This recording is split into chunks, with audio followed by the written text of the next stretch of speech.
15 financial mistakes that you can correct before it's too late. I'm going to talk about 15 baby boomer blunders that I actually printed in an ebook. And you're going to be blown away with how many baby boomers have made these mistakes. But I want you to avoid or correct them if any of these apply to you.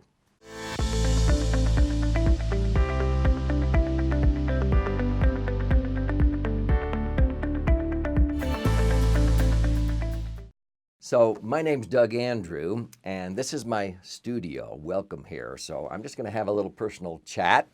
I've been blessed to have a national radio show aired for 11 years now, and also written 11 books. I love to give people insights into opportunities that maybe they didn't know existed before, or maybe correct mistakes that they've made. And so years ago, I wrote an ebook called Baby Boomer Blunders, and there were 10 in here, and it was actually chapter 2 in my third book that became a New York Times, Wall Street Journal #1 bestseller. It was written to an audience of 78 million baby boomers, and it was showing them how they could accumulate an extra $1 million at retirement. So I can't give you all the nitty-gritty detail here, but I'm going to share with you these 15 mistakes and see if any of them are mistakes you're making or have made.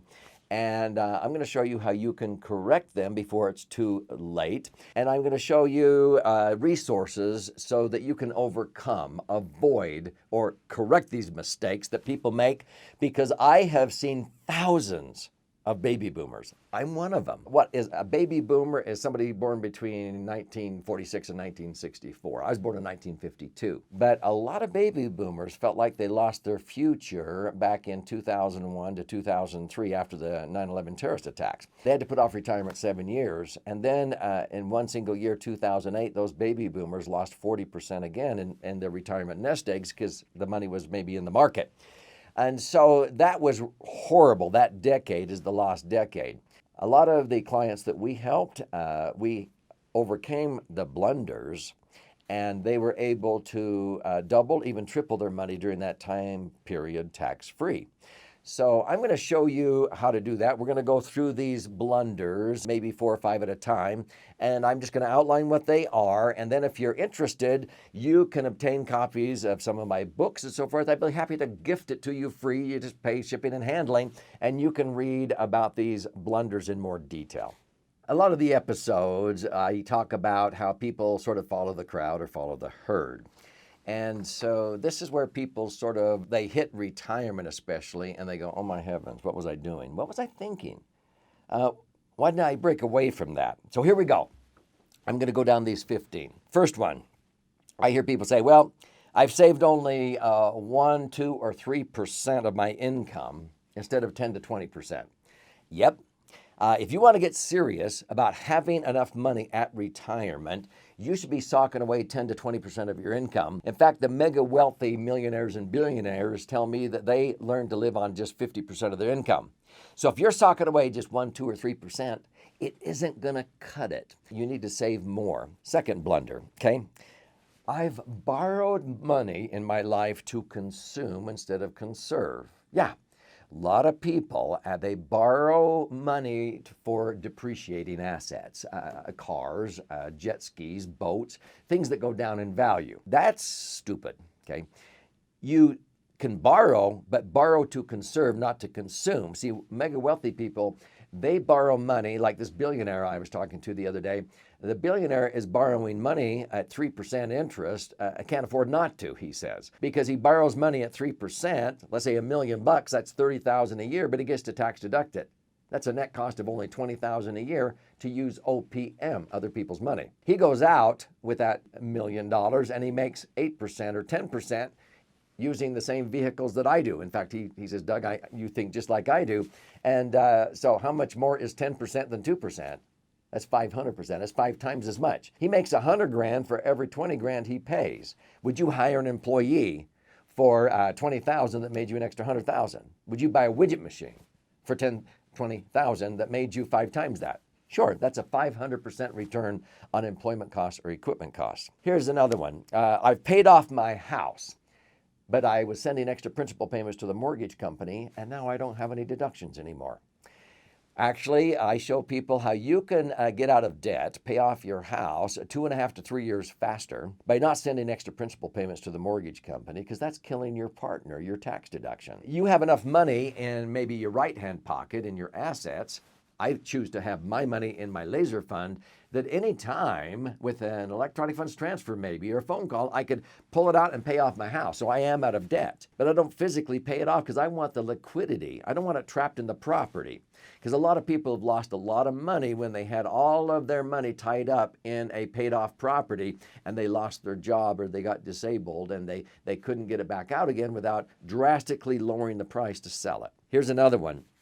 I would have a vacation condo or cabin, but I can't afford one yet. I'm waiting until retirement. So I've done an episode on don't do that. You can actually buy a cabin or a condo, even if you finance it.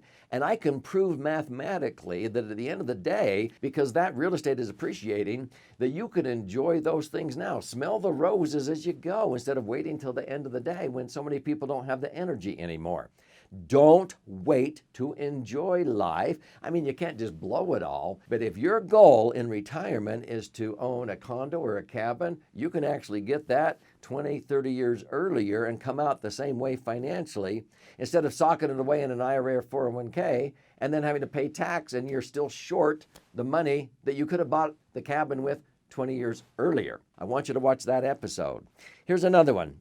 I've bought and sold investments at the wrong time. Yeah, people, the big blunder baby boomers make is they've been trying to time the market.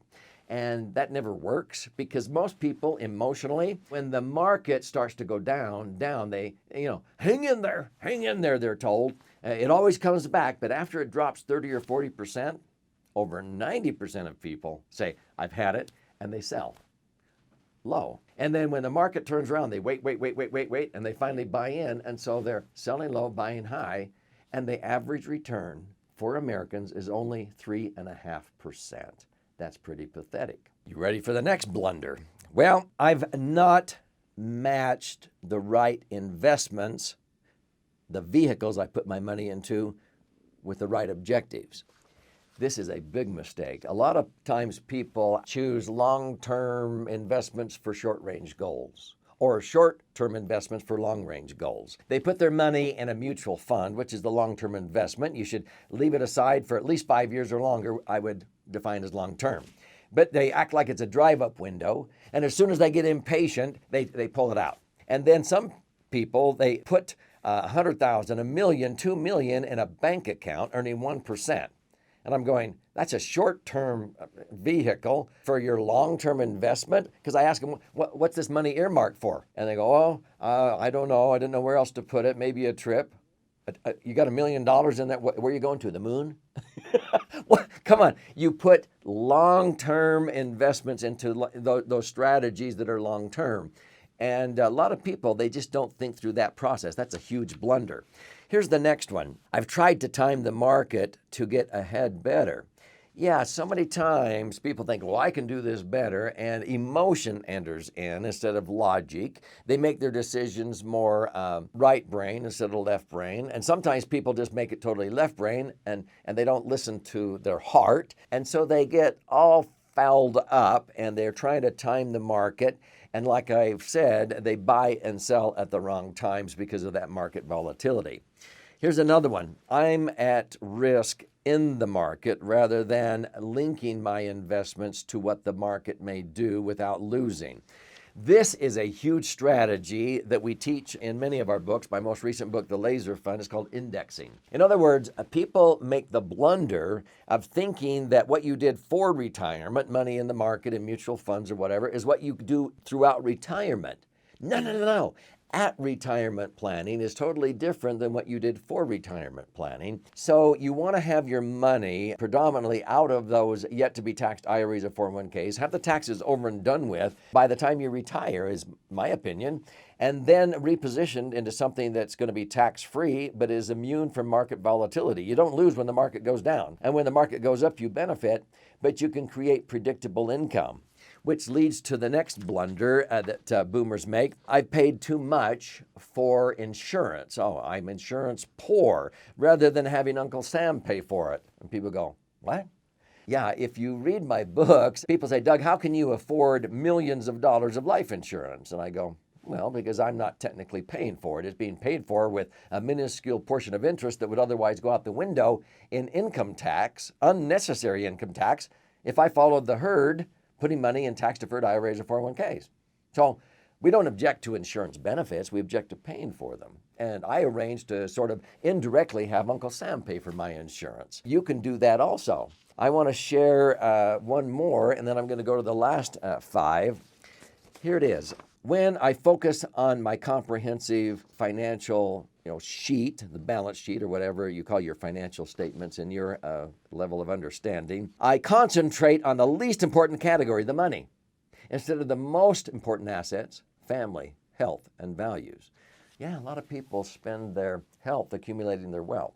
And then later in life, they spend all their wealth trying to regain their health. That's really silly. Or they accumulate their financial wealth at the expense of relationships with their spouse, their kids, their grandkids, their God. And at the end of the day, they're going, what was all this for? So stay with me. I'll share the last 5 blunders many baby boomers make. The next blunder. I've not understood until it was too late the 3 marvels or miracles of wealth accumulation. I share these in my books. Compound interest. I thought I understood it. I didn't. Tax favored accumulation and safe positive leverage. The ability to own and control assets with very little or none of my money tied up or at risk in those assets, because many people lose because they're exposed like that. And many savvy people sometimes have a hard time with those 3 concepts, and I can stump CPAs with math riddles when they say, oh, I understand compound interest. And then I have them fold a sheet of paper in half a couple of times. I say, now imagine if you could fold that sheet of paper in half 48 more times, a total of 50 times. How thick do you think it'd be? Oh, I don't know, 1/4 of an inch, 1/2 an inch. It would be 93 million miles high. A sheet of paper is 5/1000ths of an inch thick. When it folds in half, it doubles. If it doubled 42 times, it'd be from here to the moon. But if you double it 50 times, it's from here to the sun. So they don't understand compound interest. Here's another one. After working all of these years, I'm wondering what it was all for. I've just been following the herd. And yep, they realized that maybe they could have been smelling the roses. Maybe they could have developed better relationships. They should have allocated and, saved money. But what is the objective? If you accumulate all your money at the expense of really building memories or having deepened relationships with your spouse, then it wasn't worth it. I would rather die spending my last dime on my last breath than trying to leave behind all this money that may ruin my children if I just dump it in their lap. I would rather build the memories and have the great times and still be frugal. And so that's a key blunder that I've seen many baby boomers make, where sometimes people have been frugal and lived in a 2-bedroom house, which is not bad.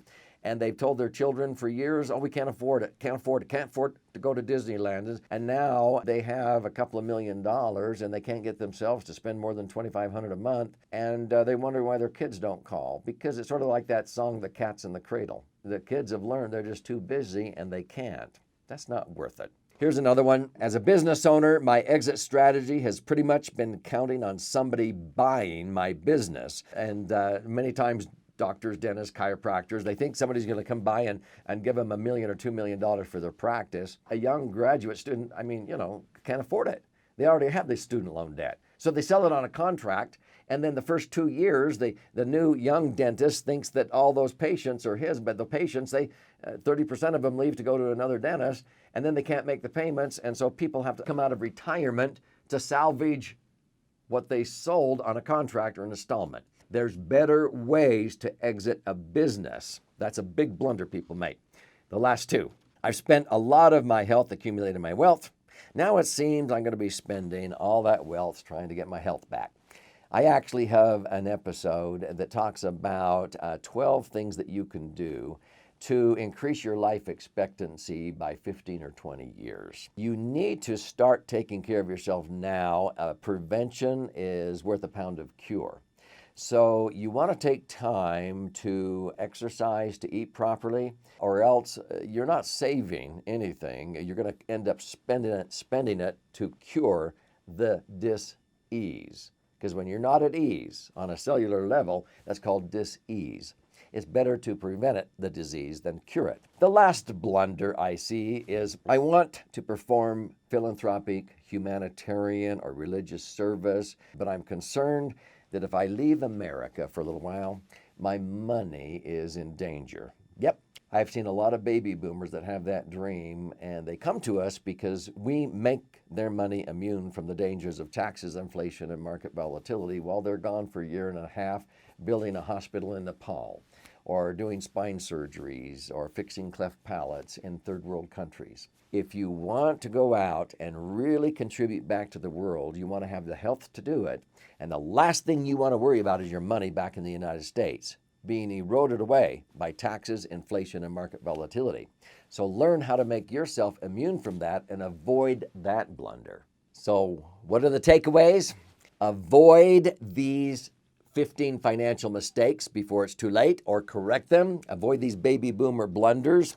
And I can show you how to do that if that intrigues. That would take several different episodes, but they're here for you. And I want you to not outlive your money and at the end of the day be going, what was all that for? Boy, did we make a bunch of blunders. And you try to teach your kids and grandkids that. Avoid them in the first place. So avoid these 15 mistakes that I've outlined.